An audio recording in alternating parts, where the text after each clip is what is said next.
Cotabato.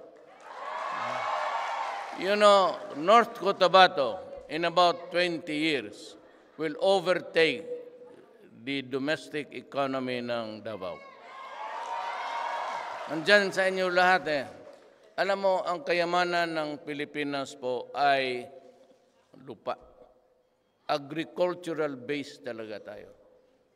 You know, Mindanao is not a victim of typhoons unlike the other areas of the Philippines. And you can be very sure, ang hardworking kasi dyan, ang pumasok na talagang basta may lupa, mga Ilocano. Sila Ilocano. Sila yung, hindi mga Ilonggo, kaaway, kabae, grabe, parage, kaktibolt, at bongbong. Di damo.